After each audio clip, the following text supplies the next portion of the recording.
До окончания срока ультиматума Дональда Трампа осталось 4 дня. Если к 8 августа Россия и Украина не достигнут соглашения, президент США планирует ввести новые санкции против Москвы. При этом до окончания ультиматума Россию посетит спецпосланник США Стив Уитков. Его ожидают в Москве 6 или 7 августа. Но об этом чуть позже. Ну а пока подробнее об угрозах Трампа. Новые антироссийские санкции могут последовать уже 8 августа. Вот что заявил президент США. Ну, санкции будут, но, похоже, они довольно успешно избегают санкций. Знаете, они хитрые люди, и им довольно успешно удается их избегать. Так что посмотрим, что из этого выйдет. Стив Уитков сейчас сосредоточен в том числе на секторе Газа, чтобы накормить людей. И, возможно, поедет в среду или четверг в Россию. Они хотели бы его видеть. Они попросили его о встрече. Так что посмотрим, что из этого выйдет. Напомню, что в середине июля Трамп выдвинул России и Украине ультиматум, дал 50 дней на заключение мира. Позже срок сократил до 10 дней, то есть до 8 августа. В Кремле не раз заявляли, что считают санкции незаконными. Но при этом диалог России и США по урегулированию на Украине продолжается. Об этом говорит скорый визит Стива Уиткофа в Россию. О чем были предыдущие встречи, каков был их итог, расскажет наш обозреватель Милана Николаева. Милан, приветствую, тебе слово. Вита, приветствую. Этот приезд Стива Уиткофа будет его 5-м визитом в Россию практически за 6 месяцев президентства Трампа. Инаугурация состоялась 20 января, а уже 11 февраля Уиткоф прилетел в Москву.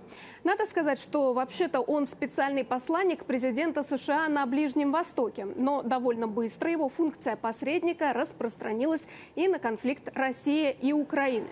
О приезде Уиткофа в Россию заранее не сообщалось, не были тогда раскрыты и контакты спецпосланника. При этом Белый дом сообщил, что Уиткоф прибыл в Москву, чтобы забрать американца Марка Фогеля, осужденного в России за контрабанду наркотиков. Вашингтон назвал этот жест доброй волей со стороны российского руководства. Как ответный шаг последовало освобождение из американской тюрьмы россиянина Александра Винника. На следующий день после отъезда Уиткофа состоялся телефонный разговор Дональда Трампа и Владимира Путина. Следующий приезд Уиткофа произошел через месяц. 13 марта в Москве прошли закрытые переговоры с американской делегацией, которую возглавил спецпосланник. Затем он встретился с Владимиром Путиным. Мартовский визит проходил на фоне переговоров США и Украины в Саудовской Аравии. В Белом доме главную задачу своих эмиссаров в Москве назвали как убедить российское руководство прекратить огонь. Через несколько дней после отъезда Уиткофа последовал телефонный разговор Путина и Трампа и конкретное решение о взаимном отказе Москвы и Киева от ударов по объектам энергетической инфраструктуры на 30 дней. Через месяц Уиткоф снова в России, на сей раз в Санкт-Петербурге. С утра он встретился с главой Российского фонда прямых инвестиций Кириллом Дмитриевым, который незадолго до этого был с визитом в Вашингтоне. Ну а потом встреча с президентом в библиотеке имени Ельцина в центре северной столицы. Она длилась более 4 часов. После в Кремле заявили, темой встречи были аспекты украинского урегулирования. Больше подробностей не привели. Ни о каких договоренностях неизвестно. Но ненадолго уехал Стив Уиткоф, вернулся ровно через 2 недели, 25 апреля, на этот раз в Москву. Там он вновь встретился с президентом Путиным. С российской стороны также присутствовали Кирилл Дмитриев и помощник президента Юрий Ушаков. Встреча длилась 3 часа. В частности, говорили о возможности возобновления прямых переговоров с Украиной. Владимир Путин подтвердил готовность России сделать это без предварительных условий. Вскоре, 16 мая, после 3-летней паузы, прошли прямые переговоры России и Украины в Стамбуле.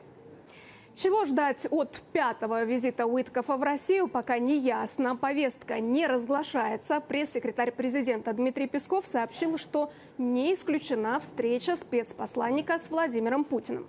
Из Вашингтона звучат оптимистичные ожидания. Постпред США при НАТО Мэтью Уитакер считает, что Уиткоф добьется прорыва. Но совпадут ли ожидания и реальность, будем наблюдать. Вита, передаю тебе слово. Да, Милан, спасибо. Ну, скоро обо всем узнаем. А я пока добавлю, что в ближайшие дни, как сообщают украинские СМИ, в Киев отправится другой спецпосланник Трампа Кит Келлог. Ну, если говорить о дедлайнах Трампа, то он поставил их не только перед Россией и Украиной. 1 августа был последний срок для заключения новых договоренностей о торговле с США. Американский президент подписал указ о введении импортных пошлин в размере от 10 до 41% в отношении 69 стран и территорий Евросоюза. И некоторых ждало удивление. Журналисты Financial Times узнали о разговоре Трампа с президентом Швейцарии. Издание называет эту беседу катастрофической. Карин Келлер-Зутер рассчитывала на пошлины в 10%, а в итоге они составили 39%. И это одна из самых высоких ставок в мире и самая высокая в Европе. Впрочем, как это скажется на экономике страны, предстоит оценить. В мае экспорт из Швейцарии в Северную Америку сократился на 40% или на $3 миллиарда, достигнув минимума с конца 2020 года. Об экономических рычагах давления, о визите Стива Уиткофа в Россию, который, по сообщениям ТАСС, по крайней мере, произойдет уже в среду. Давайте поговорим. К нам подключается Константин Блохин, политолог-международник, ведущий научный сотрудник Центра исследования проблем безопасности РАН. И также с нами на связи политолог Данила Гуреев. Приветствуем. Добрый Константин Владимирович, как вам кажется, с чем Уиткоф на этот раз едет в Россию? Вообще, насколько велики ожидания Вашингтона действительно о чем-то осязаемом договориться вот прямо уже сейчас, в этот раз? Ну, я думаю, что особых надежд не стоит испытывать, по крайней мере, нам.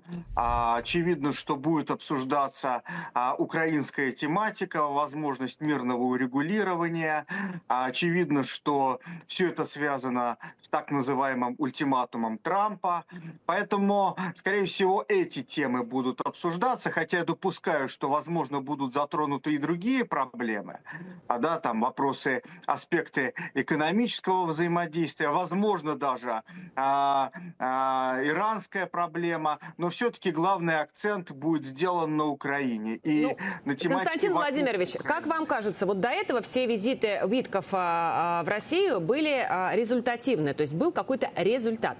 Вот нет ощущения, что в случае, если он не будет уверен в том, что о чем-то можно будет договориться, этот визит просто не состоится? Я думаю, что надежды есть у обеих сторон, но в итоге мы узнаем лишь об успехах этого визита лишь спустя время. И то косвенно, потому что, очевидно, что фактуры мы не можем знать. Переговоры будут кулуарными, закрытыми, и вполне возможно мы узнаем формулировки такие в общих чертах, что визит прошел в конструктивном ключе, стороны обсудили проблемы, договорились о возможных решениях этих проблем и так далее и тому подобное. А по каким тогда индикаторам судить об успешности, если вы говорите, что, скорее всего, закрытые переговоры, будем знать что-то очень обтекаемое. Как тогда судить, действительно ли был этот визит результативен? Почему? Я думаю, что индикаторы следующие. Будет ли использован ультиматум Трампа или нет? Если нет, то, скорее всего, этот визит будет успешный. Будет ли прогресс в украинском урегулировании или нет? Если да, то тогда визит будет успешным. И вполне возможно будут другие успехи, достигнутые в двухсторонних российско-американских отношениях. Спасибо. Данила Валерьевич, вы как оцениваете вообще перспективность визита Уиткофа? На ваш взгляд, шансы каковы о чем-то конкретном договориться? Я в целом с коллегой соглашусь. Единственное, что дополню, что нам вообще не стоит ждать вообще никаких результатов. Действительно, переговоры будут идти за закрытыми дверями. Это раз. А второе, как мне кажется, Уиткоф едет договориться. Договориться о смягчении тех условий, которые, в общем-то, выдвинуты российской стороной еще в прошлом году. Это, в общем-то, 4 области: демилитаризация, денацификация Украины и, в общем-то, отказ от вступления в НАТО. И вот мне кажется, в общем-то, сейчас задача США в рамках нынешних переговорных процессов продавить идею не не 4 областей, а линии, в общем-то, границ по линии разграничения. И Витков в первую очередь едет, как мне кажется, в общем-то, эту идею еще раз предложить, потому что она американской стороной озвучивалась неоднократно. И в рамках, в общем-то, вот этого переговорного процесса, в общем-то, на Россию, ну, давить. Путем того, что вот, в общем-то, если вы соглашаетесь на эти условия, то все, мы никакие санкции не вводим. Если не соглашаетесь, вот вам вторичные санкции, вот вам, в общем-то, те же самые эмбарго всякие разные, и, в общем-то, вот живите с этим дальше. Данил Валерьевич, но ведь ответ Москвы уже звучал на эти предложения, и, в общем, и про территориальную целостность России все было сказано Путиным и не раз. Насколько вообще вероятны здесь какие-то подвижки, правда, можно ли ожидать их от Москвы? А вот мне кажется, ну а что от Москвы ожидать? У нас есть Конституция Российской Федерации, в которой четко прописано, что Херсонская, Запорожская, Донецкая, Луганская область входят в состав России в своих административных границах. И, в общем-то, здесь действительно разговоры уже были неоднократны, и понятное дело, что с российской стороны никто на эти уступки идти не будет. Но американцы все равно до последнего пытаются, в общем-то, из России эти показания, ну, в общем-то, эти условия выбить. Однако, снова, я поэтому говорю, что перспектив на удачное, в общем-то, стечение обстоятельств в рамках, в общем-то, приезда нам, наверное, ожидать все-таки не стоит. А какая связь между возможным визитом Виткова в Москву и визитом Келлога в Киев? Ну, в общем-то, действительно, это определенное давление на обе стороны, потому что конфликт идет не между, условно, там, Россией и США, хотя, ну, вот если так вот, в общем-то, абстрагироваться, то да, на самом деле это конфликт России и глобального Запада. Но в первую очередь, в общем-то, в самих переговорных процессах и подписывать мирное соглашение будут российская сторона с одной стороны и украинская с другой стороны. Поэтому нужно надавить на обе стороны, чтобы они, в общем-то, подписали документы. Вот так рассуждают американцы. Угу.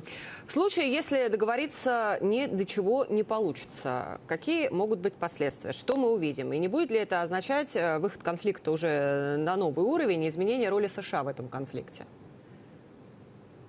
Ну, мне лично кажется, что, в общем-то, максимум, что Дональд Трамп может сделать в рамках, в общем-то, своих действий, это снова вернуться к политике Джозефа Байдена. Те действия, которые совершались Байденом, то есть, в общем-то, финансовая активная помощь, предоставление вооружения, в общем-то, всевозможные гарантии, финансирование по всевозможным линиям, это вот, откровенно говоря, максимум в рамках, в общем-то, именно конфликта, что может сделать Соединенные Штаты Америки. Ну и, в общем-то, вот эти санкции, вторичные санкции, которые пытается ввести Дональд Трамп, они же в первую очередь нацелены даже не на Россию, как на государство, они нацелены на российских торговых партнеров, на Китай и Индию. Поэтому здесь, в общем-то, это действительно определенный выход за границы конфликта и просто привлечение новых участников такого опосредованно к этому вооруженному столкновению. Константин Владимирович, насколько сам Трамп верит в эти рычаги? Он прямым текстом говорит, Путин умеет обходить санкции, Путин крепкий орешек. Тогда не преувеличена ли роль этого рычага? Ну, я думаю, что сам Трамп не очень хорошо верит в эти рычаги, потому что, практика показала, что на Россию было наложено санкций больше, чем против Ирана, Северной Кореи, Венесуэлы и Белоруссии вместе взятых, и разорвать в клочья российскую экономику не получилось. И более того, если сейчас Трамп будет давить на российских торговых партнеров, на БРИКС, а это мечта Трампа и мечта, кстати, Келлога. Мы помним, как Келлог говорил, главная задача США — разрушить стратегическое партнерство России, Китая, Ирана и Северной Кореи. На самом деле вот это давление Трампа приведет к кардинально противоположному эффекту. Вместо того, чтобы вбивать клинья между Россией, Китаем и Ираном, попытаться оттянуть Россию от Китая, как раньше хотел Трамп, это на самом деле приведет к другому эффекту. Это будет консолидировать Россию, Китай, Индию, страны БРИКС на очень прочной основе. Эта основа называется как раз антиамериканская политика. И если Трамп выберет вот этот путь, по сути, путь Байдена, то на самом деле изюминка Трампа исчезнет. Ведь Трамп все-таки предлагал некий другой подход к выстраиванию отношений с Россией. И у Трампа изначально были другие приоритеты.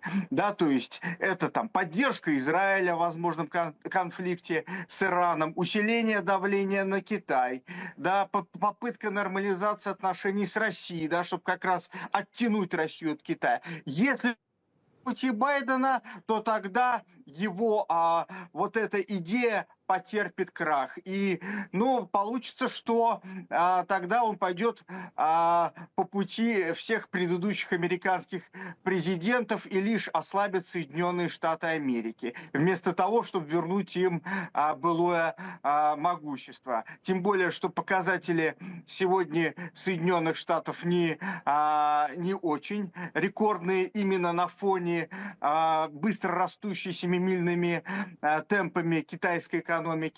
Поэтому здесь Трамп чувствует некую такую пробуксовку, ему нужны победы. Да? Ну, ему нужны победы, и ему нужны дедлайны. Мы к этому дедлайну тут информационно активно готовимся. А насколько он вообще предсказуем сейчас, Трамп? И не увидим ли мы следующий дедлайн и какое-то следующее обещание? Мне кажется, это риторический вопрос. Августа. Это Рубикон или нет? Нет ощущения. Данил Валерьевич, как вы считаете? Мне в этом вопросе Трамп Да, Данил Валерьевич, да. Но мне в этом вопросе только Владимир Владимирович хочется процитировать. Когда, в общем-то, были президентские выборы, Владимир Владимирович говорил, что, в общем-то, нашим кандидатом на этих выборах между, в общем-то, Харрис и Трампом является Харрис. Почему? Потому что Харрис, да, в общем-то, она русофобка, она настроена против России, но она прогнозируемый человек. Дональд Трамп, в общем-то, изначально и в предыдущем своем президентском сроке, и до, в общем-то, назначения на президента был, в общем-то, политиком крайне непредсказуемым. Вот он сегодня говорит одно, завтра говорит другое. Поэтому прогнозировать Трампа — это на самом деле, ну, наверное, самая сложная задача, которая сейчас в мире есть. Мне кажется, даже сам Дональд Трамп с этой задачей не справляется, потому что он просыпается там с левой или с правой ноги. Это действительно вещь невероятно тяжелая. Константин Владимирович, вот сегодня состоялся разговор Владимира Путина и Биньямина Нетаньяху. В прошлый раз они разговаривали в минувший понедельник. Вот, а как вам кажется, есть ли вероятность, что темы их общения выходят за рамки ближневосточной тематики? Ну, возможно, как раз визит Уиткофа, да, и вот в рамках этого визита Уиткофа, скорее всего, может быть и затронута ближневосточная проблема. Потому что для Трампа главным союзником является Израиль, не только на Ближнем Востоке, но и вообще в мире. Трамп самый произраильский президент за всю историю американо-израильских отношений, и он получил этот статус от израильского руководства. Поэтому, скорее всего, этот вопрос может тоже быть затронут. Сегодня непростая ситуация как раз на Ближнем Востоке, в Газе. Там самая настоящая идет гуманитарная катастрофа. Более того, не поставлена точка на ирано-израильском конфликте. Это все может взорваться снова. И вполне возможно, Россия понадобится как Израилю, как Соединенным Штатам, так и Ирану в качестве некого модератора переговорного процесса. Потому что у нас отличные отношения как с Ираном, так и с Израилем. И поэтому очевидно, что здесь мы можем тоже сыграть одну из ключевых ролей. И возможно, что вот эта проблема тоже будет, этот вопрос тоже будет обсуждаться во время визита Уиткофа. То есть не надо ограничивать российско-американские отношения одной Украины. Они более масштабны. Да? То есть понятно, что в информационном пространстве у всех на слуху ультиматум Трампа, вот эта перепалка между Медведевым и Трампом, две подводных лодки и так далее и тому подобное. Но я думаю, что будут и другие проблемы обсуждаться во время этого визита. Да, спасибо вам большое. Константин Блохин, Данила Гуреев говорили о грядущем визите Стива Уиткофа в Россию. Состоятся ли переговоры с Путиным, наверное, уже совсем скоро узнаем. И да, 8 августа уже близко, тоже можно будет говорить о том, будет ли реализовано что-то из ультиматума.